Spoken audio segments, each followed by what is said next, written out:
नमस्कार। वर्ष 2023 को संयुक्त राष्ट्र संघ इंटरनेशनल ईयर ऑफ मिलेट्स यानी मोटे अनाज के वर्ष के रूप में मना रहा है। भारत सरकार ने संयुक्त राष्ट्र संघ में यह प्रस्ताव रखा था, जिसे विश्व के 72 से अधिक देशों ने इसे स्वीकार किया। संयुक्त राष्ट्र संघ और भारत सरकार का मुख्य उद्देश्य है कि लोग अधिक से अधिक मोटे अनाज का सेवन करें, जिससे जो कुपोषण की समस्या है उससे निजात मिल सके। इसी विषय पर बातचीत करने के लिए आज हमारे साथ हैं काशी हिंदू विश्वविद्यालय कृषि विज्ञान संस्थान के कृषि वैज्ञानिक प्रोफेसर जैनेंद्र कुमार सिंह। डॉक्टर साहब, आपका स्टूडियो में बहुत बहुत स्वागत है। नमस्कार। जैसा कि संयुक्त राष्ट्र संघ इंटरनेशनल ईयर ऑफ मिलेट्स इस साल मना रहा है जी, तो क्यों इसकी आवश्यकता हुई और ये मिलेट्स है क्या? इस पर सरकार या आम जनमानस आजकल काफ़ी जोर दे रहे हैं। जी, देखिए, ये मिलेट्स पहले हम बता दें कि ये मिलेट्स को आप ये इंग्लिश शब्द है, अंग्रेजी शब्द है। इसको कदन, हिंदी में कदन बोला जाता है। और इसमें मुख्यतः जो है हमारे दो तरह के आते हैं। एक तो होते हैं बड़े दाने वाले मोटे अनाज कह सकते हैं, एक छोटे दाने वाले मोटे अनाज बोल सकते हैं। मतलब दो तरह के मिलेट्स हैं। जी, इसका वर्गीकरण किया गया है। और जिसमें बड़े दाने वाले जो है हमारे अनाज में बाजरा है, ज्वार है और रागी या मड़ुआ है। और छोटे जो दाने वाले जो अनाज होते हैं उसमें हमारा जो है आपका ये कोदो है, जिसको मड़ुआ बोलते हैं। ये कोदो तो उसमें चलेगी आपके। इसमें जो है आपका जो है कानून है, आपका चीना है, फिर जिसके बाद रागी हमारा आती है, कुटकी आती है। तो ये सब छोटे अनाज वाले जो है मोटे अनाज हैं। मतलब एक तरह से कहा जाए कि मुख्य रूप से 8 जो है फसलें हैं मिलेट्स के अंतर्गत। मतलब 4 जो है उसमें मोटे अनाज के रूप में है, 4 जो है तो उससे महीन अनाज के रूप में है। जी जी। तो ये इसका क्या इम्पोर्टेंस है ये मिलेट्स की जो है? आजकल सरकार भी बड़ा जोर दे रही है जी। और संयुक्त राष्ट्र संघ भी इस प्रस्ताव को स्वीकार किया था। जी, इसका देखिए, इसमें पोषक तत्व आप देखेंगे तो इसमें पोषक तत्व हमारे यदि आप तुलना करें धान से जो है, तो धान में यदि 3% यदि रस मतलब आपका फाइबर है उसमें, तो वो जो है हमारा इसमें जो है लगभग 7 से लेकर 11% तक जो है रेशा मतलब आप फाइबर है। और जो कि हमारे जो पाचन के लिए बहुत ही आवश्यक है। इसके साथ ही जो है इसमें आपका सूक्ष्म तत्व जो कि हमारा जो है कई भी जो हमारा जो गेहूँ खाते हैं, धान खाते हैं, धान का अपना चावल का है, उसमें नहीं हो पाता है, जो कि इसमें है। और एक आपको मैं उदाहरण देता हूँ, जो कि रागी है मड़ुआ में, तो उसमें जो है आपका जो कैल्शियम होता है वो धान से यदि तुलना करेंगे तो वो 8 गुना ज़्यादा है। मतलब बहुत ज़्यादा है जी। और यदि हम दूध जो है दूध से तुलना करें तो रागी का और दूध से तुलना करेंगे तो 4 गुना ज़्यादा जो है इसमें हमको कैल्शियम है। तो ये जो कि कैल्शियम का महत्व सभी को पता है। कैल्शियम को कई बार जो शरीर के लिए बहुत ही आवश्यक तत्व है, बाहर से जरूरत पड़ जाता है, तो ये हमारा मोटा जो अनाज ये उसको कर देता है। और यदि और भी देखें जो है तो ये जो है आपका इसमें रेशा ज़्यादा होने से हमारा जो है पाचक तत्व में ज़्यादा अच्छी रहती है। और यदि देखिए, एक समान चीज़ है, हम किसी चीज़ को, किसी पानी को या कोई भी तरल दवा को यदि हम नली से प्रवाहित करते हैं सामान्यतः, तो उसमें कहीं ना कहीं जो है आपका अवरोध कुछ दिनों के बाद आने लगते हैं। उसी तरह से हमारा जो डाइजेशन सिस्टम है उसमें आप बराबर जो है ये हम जो खाना यूज करते हैं, भोजन लेते हैं, तो कहीं ना कहीं अवरोध आ जाता है। यदि आप मोटा अनाज लेते हैं तो ये अवरोध जो है ये अपने आप खुद ही जो है हमारा हट जाती है। मतलब पाचन क्रिया को आसान बना देता है बहुत एक तरह से। अगर पाचन सही है तो एक तरह से कहा जाए कि जो पेट संबंधी बीमारी है वो तो होगा ही नहीं। जी।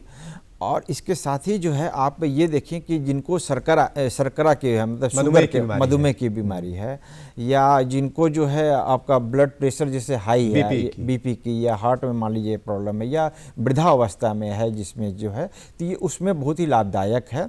और ख़ासकर जो है हमारी जो महिलाएं जो गर्भवती हैं, तो गर्भवती महिलाएं में देखेंगे कि उनमें कॉन्स्टिपेशन मतलब उनमें जो है आपका शौच जो है बराबर या ठीक से नहीं हो पाता है, प्रतिदिन नहीं हो पाता है, कई उनमें कारण है। तो उस अवस्था में ये बहुत ही लाभदायक है। और मिलेट्स है। जी। और साथ ही जो है प्रसव के बाद जब अब माताएं जो है हमारे बच्चे जो है बच्चे को जब वो अपना दूध देती है, तो यदि इनका सेवन करते हैं तो इसमें क्या होता है कि आपका जो है अदर तत्व, जैसे कि हम बोलते हैं कि जो मतलब हैवी मेटल जो है, अधिक भार वाले जो पोषक तत्व हैं जो कि अदर हमारे जो धान गेहूं से आ जाते हैं, वो इसमें नहीं होते हैं, क्योंकि ये कम से कम जो है उर्वरक से ये होता है, कम से कम पानी से होता है। तो इसमें पोषक जो तत्व हैं उसकी गुणवत्ता ज़्यादा अच्छी होती है। आपकी वनस्पति की आप हम जो है धान या गेहूं आप ले रहे हैं तो उसमें क्या होता है कि हमारे जो है जो हार्मफुल जो है बोलते हैं कि जो नुकसानदायक वाले पोषक तत्व हैं वो जो है कम से कम जा पाते हैं हमारे बच्चे में, तो हमारे बच्चे का जो है विकास अच्छा होता है। मतलब जच्चा बच्चा दोनों स्वस्थ रह सकते हैं, जो कि आजकल देखा जा रहा है कि बच्चों में कुपोषण की संभावना अनुसंधान पत्रिका में ये प्रकाशित हो चुकी है, ये और ये सत्यापित है। और उसमें क्या होता है कि बच्चों के दिमाग पे भी इसका अच्छा पड़ता है।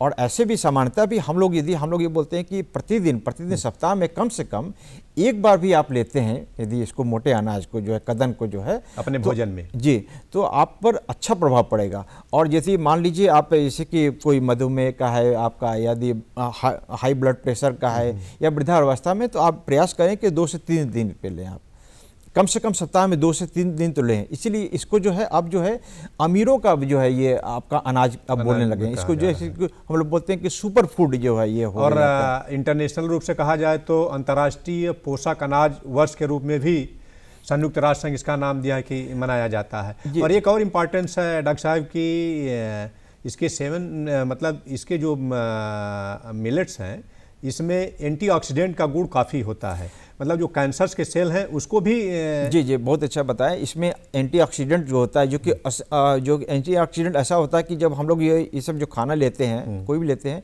तो कुछ ऐसा तत्व हमारे शरीर में आ जाती है जो कि वो हमारे लिए कहीं ना कहीं नुकसानदायक होती है, वो हमें पता नहीं चलता, बाद में धीरे धीरे उसका आती है। तो ये एंटीऑक्सीडेंट होता है, तो उस पोषक जो हमारे हार्मफुल जो है तत्व है उसको जो है ये उसके प्रभाव को कम कर देता है। ये आप बोले, ये तो आप देखिए कि हमारे भारत सरकार के प्रधानमंत्री जी माननीय नरेंद्र मोदी जी का ये बहुत बड़ा योगदान रहा है कि ये वर्ष 2023 जो है अंतर्राष्ट्रीय मिलेट वर्ष के रूप में मनाया जा रहा है। और इन्हीं के प्रयास से, हमारे वर्तमान प्रधानमंत्री जी के प्रयास से 2018 में भी भारतीय मिलेट वर्ष मनाया गया है। और तभी से ये प्रयास किया जा रहा है कि इसको कैसे जो है उसकी उत्पादन बढ़ाया जाए, कैसे इसको प्रमोट किया जाए। मतलब लोगों के अंदर एक जागरूकता की भावना अगर आ जाएगी तो स्वभावतः जो है कि लोग इसको अपने भोजन में, अपने डाइट में शामिल करेंगे। डॉक्टर साहब, एक होता है कि इसके खेती की बात होती है कि अगर वो खेती करते हैं तो उनके लिए बाजार की उपलब्धता जो है होता है कि वो कहाँ बेचें, उनको क्या मुनाफा मिले, और उनको धान गेहूं से अगर तुलना किया जाए तो कितना फायदेमंद है। देखिए, धान गेहूं में है कि हमारा जो है इसमें एक तो सिंचाई ज़्यादा लगती है, हमारा उर्वरक की ज़्यादा आती है मात्रा। यदि हम देखें जितना भी आपका जो है मोटे अनाज वाली फसलें हैं इसमें हमारा उर्वरक आप 20 से 30 केजी नाइट्रोजन पर हेक्टेयर ही डालते हैं। 20 किलोग्राम से लेकर आपका फास्फोरस प्रति हेक्टेयर है, 20 किलोग्राम आपका जो है पोटेशियम है। और इसमें ये है कि ये आपका कम से कम पानी वाले अवस्था में बहुत अच्छा हो जाता है आपका। जैसे कि जलवायु परिवर्तन हो रही है तो उस अवस्था में बहुत अच्छी ये फसल मानी जा रही है और मानी गई है। ये हमारी मतलब एडवर्स कंडीशन में भी अगर जलवायु, ये भारतवर्ष में नई फसल नहीं है, ये हमारा सिंधु सभ्यता जो कि 3000 वर्ष पहले से तभी से जो है ये फसल हमारे यहाँ होती आ रही है। लेकिन विगत कुछ वर्षों में जो है हरित क्रांति के बाद से इसका थोड़ा सा इसका हो गया, लेकिन अभी भी अच्छे आप देखेंगे जो हमारा बाजरा राजस्थान में है आपका बहुत अच्छा है, आपका ज्वार है महाराष्ट्र में है, बहुत अच्छी फसल आ रही है जो है उसकी। और जो है इसकी जो है भारत सरकार ने 2022 में आपका न्यूनतम समर्थन मूल्य जो है इसकी 50% इसकी बढ़ा दी है मिलेट्स की। जी, आप ये देखें कि धान में जो है हमारा 2100 रुपये प्रति कुंटल है, जो कि आप जो है रागी में आप 3600 रुपये प्रति कुंटल हो गई न्यूनतम समर्थन जी। और यही नहीं, ज्वार में आप देखिए तो 3100 रुपये प्रति कुंटल आ गई है। तो इस अवस्था में जो हमारे ये किसान भाई जो करेंगे या कर रहे हैं उनको कहीं से भी इनको नुकसान नहीं हो पाएगा। हम एक तरह से कि उनको तो और लागत आने तो वाले कम- वर्षों में देखिए, इसके भारत सरकार, हमारे माननीय प्रधानमंत्री जी बहुत ही प्रयास कर रहे हैं, और आने वाले वर्षों में इसकी जो है मांग बढ़ेगी। जब मांग बढ़ता है ना, जानते हैं, तो इसकी क्या होती है कि बाजार उत्पादन अपने बढ़ने आप, लगती है, उपलब्ध उत्पादन हो बढ़ती जाता है, और किसान, और इसका ये नहीं, आप इसका जो है मूल्य संवर्धन कर सकते हैं।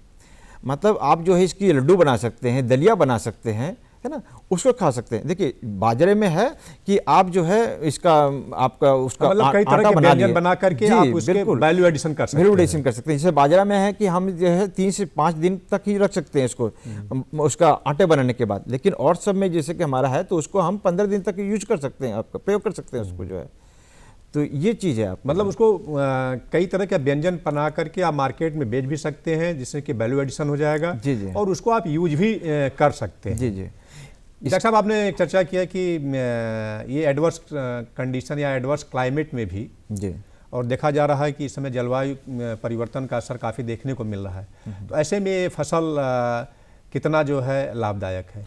देखिए, जलवायु परिवर्तन में है कि वर्षा का है कि कब वर्षा हो रही है, कहीं पर ज़्यादा वर्षा हो जा रही है, कम समय में ज़्यादा वर्षा हो जा रही है ना। और कहीं पर जो तापमान जो है, ये आप देखेंगे कि अभी पिछले वर्ष ही देख रहे हैं कि मार्च में ही मंथ में आपका तापमान बढ़ जाती है ना। तो उस अवस्था में ये फसल ऐसा है कि ये कम पानी में और ज़्यादा तापमान में भी अच्छी, मतलब इसका है, इसमें रोग भी कम लगती है, व्याधि, और उसके बाद बीमारी भी कम लगती है। तो इससे क्या होता है कि हमारे, जैसे कि धान और गेहूं में रोग व्याधि लगी, तो उसमें, या मक्के में लगी गई, तो उसमें आप जो है रसायन प्रयोग करेंगे, तो रसायन कहीं ना कहीं उसका जो है प्रभाव हमारे फूड ग्रेन पे भी पड़ जाती है। फूड ग्रेन में पड़ेगा, मिट्टी में पड़ेगा, वायु में पड़ेगा, जल में पड़ेगा। बिल्कुल। लेकिन ये ऐसा फसल है कि इसमें हमको ज़्यादा जरूरत पड़ता ही नहीं है इस रसायन का, तो ये बहुत ही सुरक्षित इसका जो है अनाज माना जाती है जो है। इसीलिए इसका, देखिए इसका क्या है कि लोगों को जानकारी कम है अभी।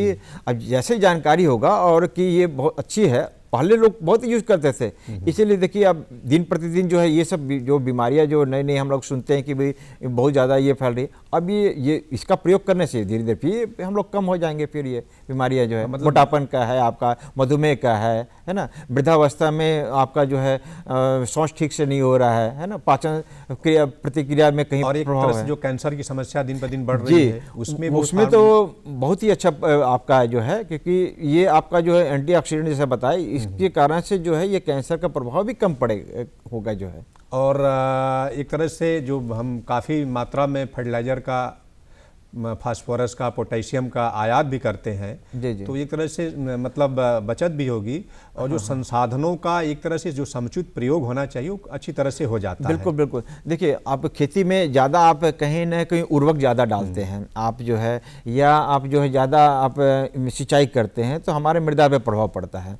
यदि आप जो इसको, हम बोलते हैं कि फसल चक्र में अपना लीजिए, एक वर्ष आप धान कर लिए, आप दूसरे बार यदि किसान लोग भाई यदि हम रागी ले लिए, है ना, तो जो है उसमें क्या हुआ कि रागी में आप कम खाद देंगे, आप फिर आपका सिंचाई भी कम होगा, तो उस अवस्था में जो है हमारा जो है ये आपका जो है ये फसलें जो है हमारा भूमि को कहीं ना कहीं आपका रिचार्ज कर देगा, और जो संसाधनों का जो समुचित उपयोग है वो अच्छी तरह से हो जाता है।